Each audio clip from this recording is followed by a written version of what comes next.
paz de Cristo. Mais uma vez estamos aqui para trazer mais uma mensagem para os irmãos durante este período em que nós nos encontramos na quarentena. Então queremos trazer uma palavra para a Igreja do Senhor, de forma a encorajar a Igreja, de forma a trazer a mensagem que possa vir a fortalecer a Igreja espiritualmente. Então, quero saudar a todos os irmãos que nos acompanham e dizer também aos irmãos para que possam acessar o nosso canal lá no YouTube, que é o Ministério Labaredas de Fogo, e também no Facebook temos uma página, Ministério Labaredas de Fogo. Partilhe esses vídeos para que possam chegar a mais pessoas, para que mais almas possam vir a conhecer a Cristo, porque nós não paramos com a obra do Senhor, nós continuamos com a obra do Senhor. Ainda há muitas almas para serem alcançadas, ainda existe um vírus maior do que o coronavírus, que ainda continua a devastar muitas almas, continua a levar muitas almas para o inferno, que esse vírus chama-se pecado.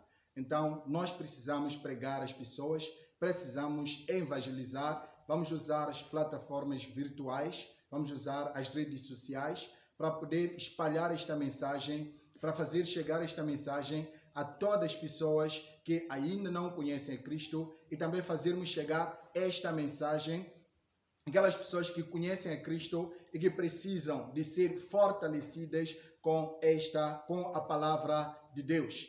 O que eu quero dizer aos irmãos, antes de entrarmos na palavra de Deus, é que não deixe de praticar o exercício espiritual. Paulo diz a Timóteo de que o exercício corporal para pouco é proveitoso, mas o exercício espiritual ele traz um proveito muito grande. Primeiro ele traz a salvação das nossas almas, depois ele também traz a salvação das outras pessoas. Por essa razão Paulo diz a Timóteo: persiste em ler, ensinar, persiste em ler, ensinar até que eu vá. Então, o Timóteo devia se exercitar espiritualmente, pregando a palavra de Deus, lendo a palavra de Deus, orando, vivendo na santidade durante aquele tempo, enquanto ele fazia o ministério. Então, esse é o conselho que eu deixo aos irmãos, de que devem continuar a exercitar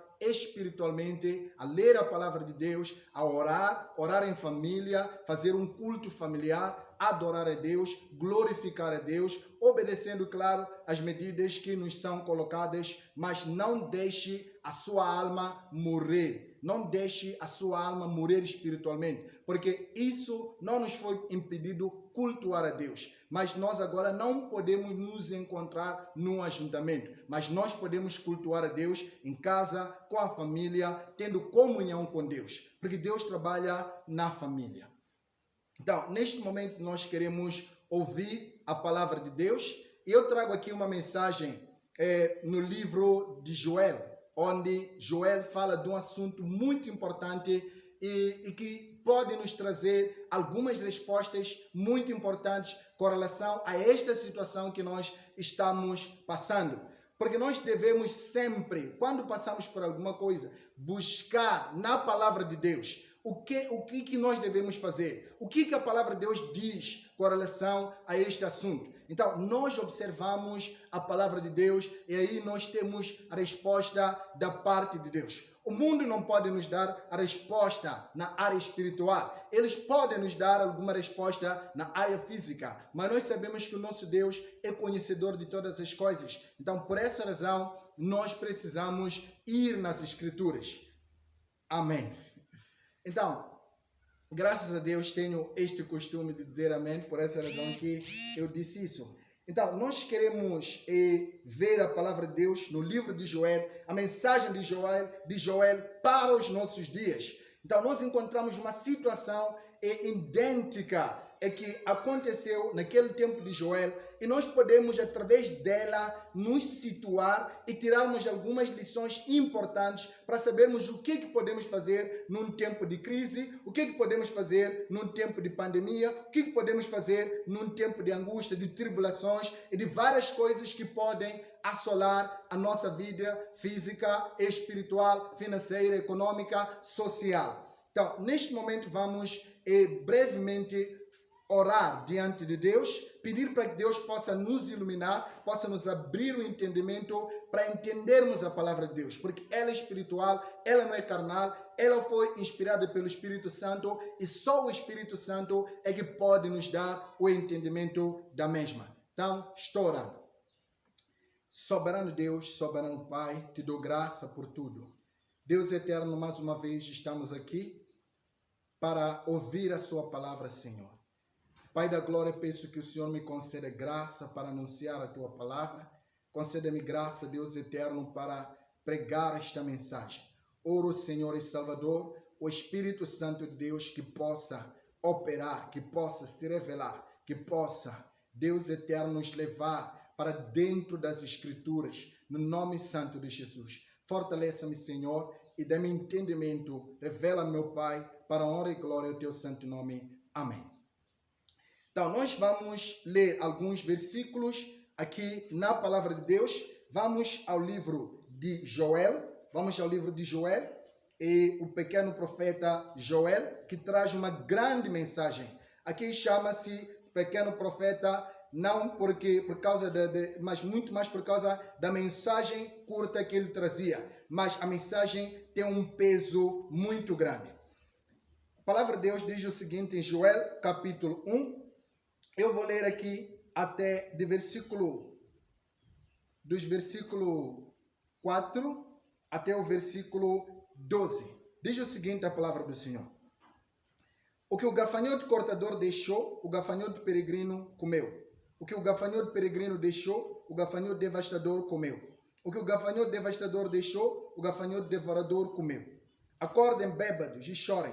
Lamentem-se todos vocês, bebedores de vinho. Gritem por causa do vinho novo, pois ele foi tirado dos seus lábios. Uma nação poderosa e inumerável invadiu a minha terra. Seus dentes são dentes de leão, suas presas são de leoa. Arrasou as minhas videiras, arruinou as minhas figueiras, arrancou-lhes a casca e derrubou-as, deixando brancos os seus galhos. Planteiem como uma virgem em vestes de luto, que se lamenta pelo noivo da sua mocidade. As ofertas de cereal e as ofertas derramadas foram eliminadas do templo do Senhor. Os sacerdotes que ministram diante do Senhor estão de luto. Os campos estão arruinados e a terra seca. O trigo está destruído e o vinho novo acabou. O azeite está em falta. Desesperem-se, agricultores, chorem, produtores de vinho. Fiquem aflitos pelo trigo e pela cevada, porque a colheita foi destruída. A vinha está seca e a figueira murchou. A romazeira, a palmeira, a macieira e todas as árvores do campo secaram. Secou-se mais ainda a alegria dos homens. Então, nós vimos aqui a palavra do Senhor. Eu estava a ler aqui em nova versão internacional. Encontramos no livro de Joel um certo acontecimento terrível. O povo de Israel foi atacado. O povo de Israel foi assolado por uma nuvem de gafanhotos. Foi assolado por uma praga de gafanhotos. Eles estavam perto para fazer a sua colheita. Então, esses gafanhotos vieram e comeram tudo. Comeram tanto nas figueiras, tanto nas machambas, assim como nos próprios celeiros. Eles comeram todas as coisas. Então, dessa forma, o povo ficou assustado. Porque nós sabemos, segundo a palavra de Deus, que ela diz que nenhuma praga chegará à sua tenda. É o que a palavra de Deus diz. Ele diz que iria proteger o povo de Israel. Então, quando Israel passava por alguma situação, eles ficavam se perguntando, porque eles tinham as promessas de Deus, de que Deus seria a sua proteção, de que Deus iria guardá-los em todos os momentos. E nós também nos encontramos numa situação semelhante. Nós nos encontramos numa situação difícil. Nos encontramos numa situação em que nascem várias perguntas. E alguns cristãos não sabem o que podem fazer. Alguns cristãos não sabem o que está acontecendo. E para tal nós precisamos ir à palavra de Deus. Antes de fazer qualquer coisa, é preciso que o cristão consulte a palavra de Deus, para ver se alguma coisa semelhante aconteceu, para ver o que Deus falou naquele momento, qual era a posição do povo espiritualmente. Então, dessa forma é que podemos ter uma solução que pode nos tirar dessa crise, ou podemos ter uma solução que pode aquietar as nossas almas. Onde lemos a palavra do Senhor, nós vimos que o Joel, ele diz que ele pergunta aos homens se teria acontecido uma coisa semelhante, se eles já acompanharam alguma coisa semelhante, uma praga de gafanhotos. Lembrarmos que o povo de Israel já viu pragas e pragas, mas eles viram acontecendo ao povo do Egito, aos egípcios, enquanto eles estavam para ser libertos. Mas isso já vai acontecer com eles. Então nós vimos aqui, diz que o que o gafanhoto cortador deixou, o gafanhoto peregrino comeu. O que o gafanhoto peregrino deixou, o gafanhoto devastador comeu. O que o gafanhoto devastador deixou, o gafanhoto devorador comeu. Então nós estamos a ver uma nuvem de gafanhotos, estamos a ver gafanhoto após gafanhoto, eliminando completamente a colheita daquele povo, do povo de Israel. E a agricultura era a base do seu sustento. Quando mexia-se na agricultura, mexia-se em todas as coisas. Porque também nós sabemos que eles também eram pastores de ovelhas, pastores de gado. E dessa forma, se o gafanhoto passa, ele come o fruto, ele come a folha, ele come as cascas do próprio caule. Então, ele devora todas as coisas, deixando o povo em completa miséria. Mas o povo de Deus precisava de alguma resposta. Eles precisavam de saber por que isso aconteceu. O que estava acontecendo. E quando nós vimos a palavra de Deus, nós vimos de que essa crise, ela afetou várias áreas. A palavra de Deus diz que Israel foi devastada. Ele, conforme diz a palavra do Senhor, diz que arrasou as minhas videiras, arruinou as minhas figueiras, e arrancou-lhes as cascas, e derrubou-as, deixando brancos os seus galhos. Então, nós estamos a ver uma situação terrível. Nós vimos uma situação muito grande e que deixava muita pena. Foram totalmente arruinados. E nós vimos também no versículo 8, de que ele diz: planteiem como uma virgem em vestes de luto que se lamenta pelo noivo da sua mocidade. Aqui as escrituras, o profeta, ele procura descrever da melhor forma possível para podermos entender qual era a situação em que estavam envolvidos. Imagine uma mulher virgem que está para se casar com seu noivo, com todos os preparativos, e de repente o noivo perde a vida. Essa mulher chora bastante. Então, assim como a família também foi afetada, a família foi prejudicada. E no versículo 9, nós vimos que também o culto foi prejudicado. Porque diz que as ofertas de cereal, as ofertas derramadas foram eliminadas do templo do Senhor. Por quê? Porque os sacerdotes não tinham nada para poder oferecer. Nós sabemos que havia a oferta de cereais. Sabemos que havia ofertas de cereais, ofertas derramadas, mas não havia nada para poder trazer na casa do Senhor para poder oferecer. Por quê? Porque os gafanhotos tinham comido tudo.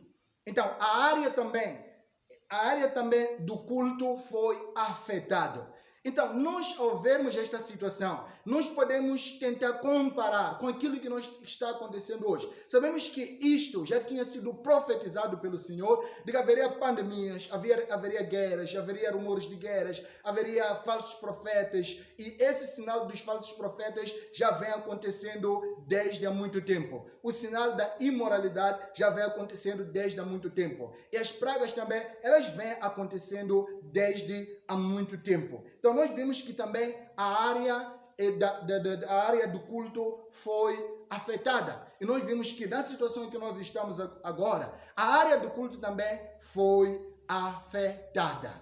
Então, quando nós continuamos com a palavra do Senhor, nos versículos 10 até o versículo 12, nós vimos que também a parte econômica foi afetada.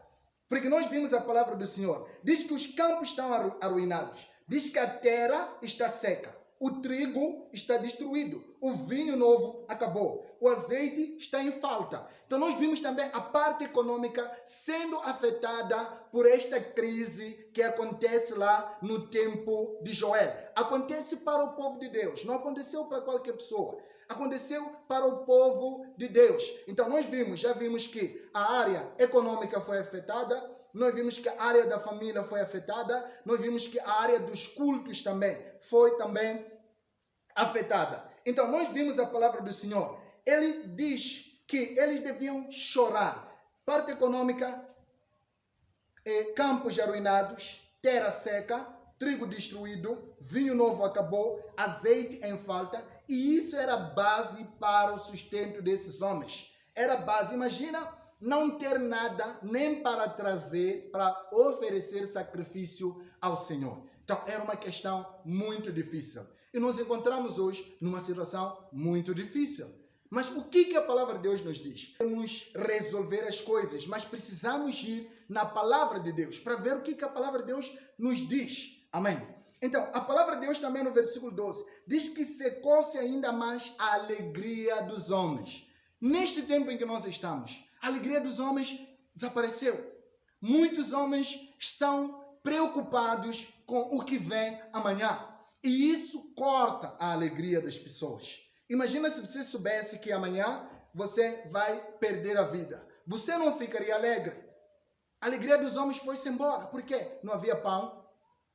Mesmo o culto estava prejudicado, mesmo as mulheres estavam a chorar, não havia nem pastagem, não havia capim para o gado comer, não havia capim, porque os gafanhotos comeram tudo. Então, até os animais estavam preocupados. Amém? Então, nós vimos a palavra do Senhor. Ela diz, ela nos chama. Então, neste momento, quando acontecem essas coisas, o que a igreja de Deus deve fazer?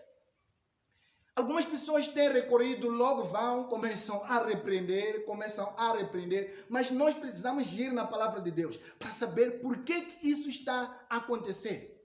Mesmo um médico, quando alguém está doente, vai fazer uma consulta. Após a consulta, ele aplica o remédio. Ele não chega a aplicar o remédio antes da consulta. Então nós precisamos ver a palavra de Deus, o que ela nos diz e como os outros sobressaíram da situação em que eles estavam. Então, nós precisamos observar essa questão. Então, nós vimos a palavra de Deus no versículo 13. Diz que ponham vestes de luto, ó sacerdotes, e pranteiem, chorem alto, vocês que ministram perante o altar. Venham, passem a noite vestidos de luto, vocês que ministram perante o meu Deus. Pois as ofertas de cereal, as ofertas derramadas foram suprimidas do templo do seu Deus. Decretem um jejum santo, convoquem uma assembleia sagrada, reúnam as autoridades e todos os habitantes do país no templo do Senhor, o seu Deus, e clamem ao Senhor. Então, a primeira coisa que o Joel vai fazer com o povo de Israel, ele vai chamá-lo ao arrependimento. É o primeiro ponto que o Joel vai dizer. É o primeiro ponto que Deus vai falar para o seu povo. Chamá-lo ao arrependimento. Porque se essas coisas já aconteceram também, conforme diz a palavra de Deus, esses homens, eles estavam contra a vontade de Deus. Não estavam obedecendo a Deus. Não estavam cumprindo a palavra de Deus. Eu não preciso detalhar essa parte de que hoje no mundo nós não estamos de acordo com a palavra de Deus. Então, é uma forma de Deus também nos chamar ao arrependimento. A palavra de Deus lá em 2º livro de Crônicas, capítulo 7, versículo 13 e 14. Deus diz que se eu ferir a terra, se eu chamar a seca, pode haver a ação dos demônios, mas quando há ação satânica é porque há uma brecha. É porque há uma brecha. Então, pode sim haver isso aí, mas quando há uma brecha, nós temos que fechar a brecha primeiro, antes de mandar embora aquele que é o nosso inimigo. Porque se a gente manda embora, ele volta a entrar do mesmo lugar onde ele entrou. Então, nós precisamos voltar a Deus em arrependimento. Deus chama o povo, diz que os sacerdotes que fiquem de luto, planteiem, chorem alto. Aqueles que ministram perante o altar, chorem durante a noite, durante o dia, chorando, se arrependendo. Este tempo, irmãos, é um tempo de nós voltarmos para Deus em arrependimento. É um tempo de nos estreitarmos com Deus. É um tempo de pararmos de brincar com as coisas de Deus e levarmos as coisas a sério. É um tempo de nós construirmos a nossa comunhão com Deus. Porque o Senhor, lá em 2º livro de Crônicas, ele diz que se o povo voltar-se para mim, eu ouvirei dos céus, perdoarei e depois sararei a sua terra. Então, primeiro é a área espiritual, que precisa ser tratada, precisa ser perdoada. Então, Joel fala ao povo para ir ao arrependimento. Nós estamos sendo chamados ao arrependimento. A igreja está sendo chamada ao arrependimento. Todos os cristãos estão sendo chamados ao arrependimento. Porque nós sabemos que também esses são os sinais que Cristo está a voltar. Então, nós precisamos endireitar nossas vidas, estreitar as nossas vidas. Precisamos chorar diante de Deus. Antes de mais nada, precisamos olhar para dentro de nós. Depois olharemos para fora de nós. Então, Joel fala isso. Ele diz: clamem ao Senhor, todos os habitantes da terra. Convoquem uma assembleia sagrada, reúna as autoridades. Todos devemos nos voltar para Deus. Todos devemos jejuar, buscar a Deus. Dizemos: Senhor, poupa o teu povo, Senhor. Poupa-nos, Senhor. Tenha misericórdia de nós, Senhor. Se nós pecamos, perdoe-nos, meu Senhor. Remova o pecado que está em nosso caminho. Conforme diz a palavra de Deus aqui. Porque muitas das vezes nós, quando acontece alguma coisa, corremos primeiro para dizer que é o diabo. Sim, o diabo está sempre lá para poder fazer o seu trabalho. Mas nós, às vezes, abrimos a brecha, abrimos a porta para que ele possa entrar. Por exemplo, se uma mulher, ela vive na prostituição, na fornicação, no dia que ela ficar grávida vai dizer que é o diabo. Claro, o diabo induziu-lhe para lá, mas ela abriu a porta para que isso possa acontecer. Se um jovem fica bêbado, ele anda de qualquer maneira, ele infringe a lei e ele é penalizado. Ele vai dizer que é o diabo. O diabo está sempre lá para poder fazer essas coisas, mas a pessoa abriu o caminho para que isso acontecesse. Então, nós vimos a palavra do Senhor. Somos chamados ao arrependimento. Ele diz que chorem os sacerdotes, ministros do altar, chorem, jejuem e passem vigílias. Tudo está parado. No versículo 16 nós vimos que tudo está parado. Não é verdade que a comida foi eliminada diante dos nossos próprios olhos e que a alegria e a satisfação foram suprimidas do templo do nosso Deus. Nós agora, por exemplo, nós estamos cultuando, estamos transmitindo estas mensagens. Então nós precisamos olhar para nós. Nós precisamos olhar para as nossas vidas. Precisamos olhar para nosso caminhar com Deus. Nossa santidade. Como é que estamos com Deus? O que está acontecendo aos nossos corações? Porque isso é como também um aviso de que o Senhor está voltando. Quando uma noiva lhe dizem que o seu noivo está às portas, está vindo, ela não continua brincando. Ela não continua apegada em coisas mundanas, em qualquer coisa. Ela prepara-se para encontrar-se com o seu noivo. Então nós vimos a palavra do Senhor no capítulo 2. Eu não vou ler aqui todos os versículos, mas no capítulo 2, versículo 12. Agora, porém, declara o Senhor: voltem-se para mim de todo o coração com jejum, lamento e pranto. Voltar-se ao Senhor com jejum, lamento e pranto. Essa é a necessidade do povo de Deus, é a necessidade do mundo todo. Você precisa anunciar às pessoas que não são cristãs de que Cristo está a voltar. Arrependam-se e creiam no Evangelho para que vocês não possam perecer. Você precisa anunciar esta mensagem. Você precisa pregar isso mais do que nunca. Não é o tempo de queimar tempo agora. É o tempo de aproveitar todo momento. É o tempo de nos fortalecermos no Senhor. Diz que rasguem o coração e não as vestes. E voltem-se para o Senhor. Muita gente agora está a orar. Mas o Senhor aqui diz que não é só orar. Rasgar o seu coração. Isso significa uma mudança de vida. Significa mudança de comportamento. Significa mudança total. Para podermos agradar ao Senhor. Rasguem os corações e não as vestes. O povo de Israel tinha um costume, eles rasgavam as vestes para mostrar de que estão tristes. Mas eles não mudavam o seu interior. Então Deus exige que eles mudem o seu interior para que Deus possa ouvi-los. Disse, voltem-se para o Senhor, o seu Deus. Pois Ele é misericordioso e compassivo, e muito paciente e cheio de amor. Arrepende-se e não envia a desgraça. Então, irmãos, eu encorajo os irmãos a irem diante de Deus. Ele é misericordioso. Ele é um Deus paciente, compassivo, cheio de amor. Nós precisamos ir diante dele, mas rasguemos os nossos corações, não somente as nossas vestes. Não vamos mudar a parte exterior. Eu sei que há muitos agora que cobiçam até às vezes ir para a igreja.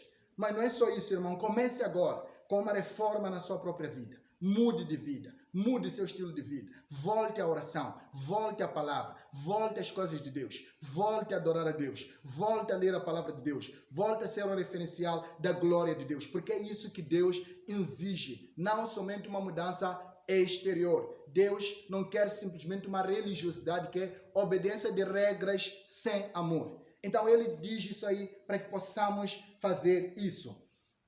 Então a palavra de Deus nos manda para termos mudança de comportamento.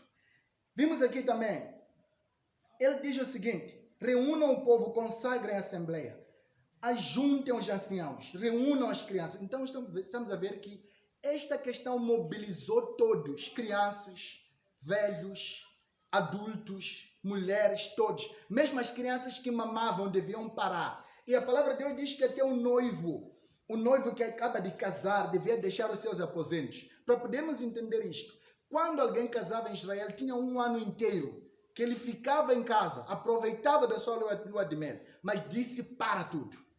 E nós vimos agora, tudo parou. Não importa se quer casar, não importa qualquer coisa, mas é verdade que tudo está parado. Então, todos os sacerdotes que somos nós, povo de Deus, aliás, devemos buscar a Deus, chorar entre o pórtico e o altar, orando, dizendo, poupa o teu povo, Senhor. Não faças da tua herança objeto de zombaria e de chacota entre as nações. Então, devemos orar assim mesmo, buscar a Deus dessa forma, para que Ele possa nos ouvir. Devemos buscar a Deus. É o tempo de buscar a Deus. É o tempo de buscar a Deus. É o tempo de se endireitar com Deus. É o tempo de clamar a Deus. A resposta maior não está nos homens, está em Deus. Deus Ele usa homens, mas a resposta está nele. Ele usa homens, mas a resposta está em Deus. Ele pode usar os nossos médicos, pode usar os nossos presidentes, pode usar os nossos chefes, mas devemos orar. Eu até aconselho os irmãos a orarem para que o diabo não crie oportunidade para poder fazer muitas outras coisas, que pode nos proibir de várias outras coisas, mas vamos orar para que Deus possa nos ouvir, porque nossa resposta não está nas mãos do diabo, nossa resposta está nas mãos de Deus. É onde está a nossa resposta. A palavra de Deus, para terminar, irmãos, quando este povo buscou a Deus, quando este povo estava lamentando, Deus diz o seguinte, o que ele vai fazer? O resultado no versículo 18, a palavra do Senhor diz o seguinte, então o Senhor mostrou zelo pela sua terra e teve piedade do seu povo. O Senhor respondeu e ao seu povo, estou-lhes enviando trigo, vinho novo e azeite, o bastante para satisfazê-los plenamente, e nunca mais farei de vocês objeto de zombaria para as nações. Então nós vimos quando o povo se posiciona, conforme segundo o livro de Crônicas, Quando o meu povo, que se chama pelo meu nome, orar, jejuar, se arrepender dos seus maus caminhos, eu ouvirei dos céus e perdoarei e sararei a sua terra. Então o Senhor diz que vai enviar. Meus irmãos, não havia esperança para o povo de Israel, porque mesmo aquilo que eles podiam querer semear, o gafanhoto tinha comido. Então eles precisavam de um milagre. Precisavam de um milagre da parte de Deus. Então nós também precisamos do milagre da parte de Deus. Então, resposta na área econômica. O Senhor diz que vai enviar trigo, vai enviar azeite. E isso eram coisas que o povo de Israel vendia dia após dia, comia dia após dia. Então, assim como neste momento, temos crise econômica, temos várias coisas, mas Deus pode nos responder. Deus está aberto para nos responder. E nós sabemos que isso não é novidade, porque o Senhor já tinha anunciado. Então, nós vimos a palavra do Senhor no versículo 23. Nós vimos que Deus abrirá os céus e derramará chuva. Ele diz que alegre-se, regozije-se no Senhor, o seu Deus, pois Ele lhe dá chuvas de outono conforme a sua justiça. Ele envia muitas chuvas, as de outono, as de primavera, como antes fazia. Então, quando há chuva, o que acontece? Há capim que vai germinar, o gado vai ter o alimento e nós também teremos alimento. Então, é a parte econômica sendo restaurada pelo Senhor. E nós vimos que Deus abre e derrama chuva nas nossas vidas. Ele pode fazer isso. O que precisamos fazer é olhar para Deus. Versículo 25, nós vemos que ele recompensa, do capítulo 2, ele recompensa o que havia se perdido. Diz que vou compensá-los pelos anos de colheita que os gafanhotos destruíram. Ele diz que vai nos compensar. Então, no versículo 28, onde nós vemos a bênção espiritual, ele diz que depois disso derramarei do meu espírito sobre todos os povos. Os seus filhos e suas filhas profetizarão. Os velhos terão sonhos e os jovens terão visões. Essa palavra nós conhecemos do Atos capítulo 2, mas ela foi profetizada aqui. E foi profetizada numa situação difícil. O Senhor está pronto para poder derramar a sua bênção, derramar a sua bênção espiritual, restaurar a espiritualidade da igreja. Essa igreja que precisa de uma restauração espiritual. Nós sabemos que agora nós não estamos num avivamento, não. Nós estamos num tempo difícil. Então nós precisamos desse avivamento. Não precisamos de avivamento na parte física. Precisamos de um avivamento espiritual. Precisamos de ser restaurado o nosso zelo, nossa santidade, nosso apreço às coisas de Deus, nosso amor às coisas de Deus. Então, Joel trouxe essa resposta para o povo de Israel, quando tinha aquela praga. Nós também temos a resposta da parte das Escrituras. Esse é o tempo de orar, é o tempo de buscar a Deus. É o tempo de buscar a Deus. Ore em família, ore em casa, leia a Bíblia, busque a Deus, estreite os seus caminhos com Deus. Porque também a palavra de Deus diz que nos últimos dias isso haveria de acontecer. Então, esses também são o princípio das dores. Mas o Senhor é misericordioso, é compassivo, Ele está pronto para poder nos auxiliar. Porque também a oração, ela ajuda a nós. Porque ela nos prepara para estarmos com o nosso Deus. A oração, ela nos ajuda, porque ela aperfeiçoa as nossas almas. Tem uma palavra que diz o seguinte, um ditado que diz o seguinte: quem ora, para de pecar. Quem peca, para de orar. A oração purifica a pessoa, mas o pecado trava a oração. Então nós devemos buscar a Deus. Meu irmão, é tempo de buscar a Deus. Não é tempo de toda hora dizer que é isto aqui. Nós precisamos olhar para as Escrituras. O que as Escrituras nos dizem? Não o que alguns profetas nos dizem. O que as Escrituras nos dizem. O que os profetas da Bíblia nos dizem. Isso é que é mais importante. Não o que alguns profetas ou um profeta diz alguma coisa. Se não é segundo as Escrituras, isso está anulado. Porque nós andamos segundo a Bíblia. Ainda que venha um outro profeta, profetize algo contrário daquilo que as Escrituras dizem, a palavra de Deus diz: seja anátema. Então, irmão, esteja firme nesta fé e busque a Deus continuamente. Ore pela família, ore pelos perdidos para que possam se arrepender neste tempo em que nós estamos. Deus possa ricamente te abençoar, em nome de Jesus. Amém.